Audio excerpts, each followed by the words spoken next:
Effectivement, parce que je t'entendais dire tout à l'heure en présentant aussi, on a une déferlante bleu marine. Pas tant que ça, parce qu'on l'a vu, le Front National s'est installé depuis plusieurs élections, que ce soit les municipales ou les départementales. On voit qu'il y a une implantation croissante. Là, effectivement, on a plus 7 points par rapport à la moyenne nationale.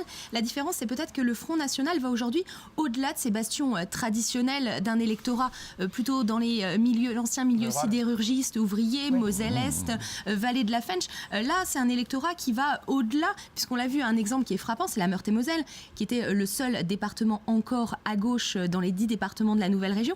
La Meurthe-et-Moselle qui a placé hier Florian Philippot en tête. Et puis surtout, c'est pas tant le Front National qui va gagner des voix, mais là, c'est la droite qui en perd en fait dans cette élection. C'est un revers pour la droite ces élections. On le voit, 25 sur 27 cantons en Moselle qui place Florian Philippot en tête. Philippe Richer, même sur le département du Haut-Rhin, qui est devancé par Florian Philippot. Là, il y a aussi... pas dans le Haut-Rhin, dans le Bas-Rhin, je crois. Non, alors... non, c'est dans le Haut-Rhin. C'est dans le Haut-Rhin, dans le Bas-Rhin, effectivement, ça fait Richer. Il est en tête de 7000 voix dans le Bas-Rhin. Voilà. Donc effectivement, c'est aussi la... Mais alors tout de suite, Anne-Sophie, justement, comme tu as pris place, à nos côtés, on va parler effectivement des dotations des biens de l'État. Et la question qu'on se pose, c'est les dotations des biens de l'État, qu'est-ce que c'est?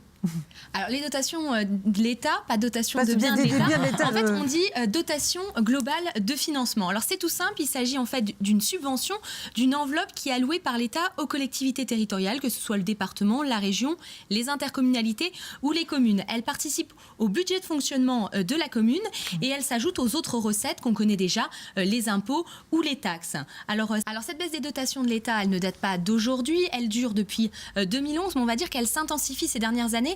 Un seul chiffre pour bien comprendre, le gouvernement a annoncé qu'il espérait faire des économies qui sont chiffrées à 16 milliards d'euros en 3 ans, entre 2014 et 2017. Alors quel est l'impact des dotations de l'État sur le budget des communes, Anne-Sophie ?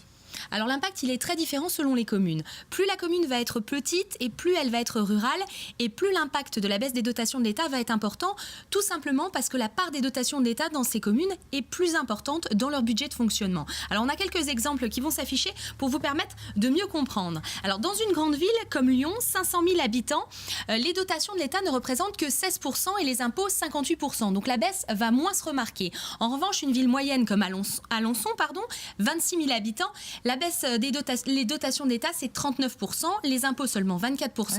Donc là, l'impact va être plus important. Et alors, dans une petite commune comme Sanaa, seulement 400 habitants dans la Creuse, eh bien, les dotations, c'est presque la moitié du budget. Alors là, forcément, l'impact va être beaucoup plus important au niveau du budget de fonctionnement de la commune. Et ça concerne du coup combien de communes?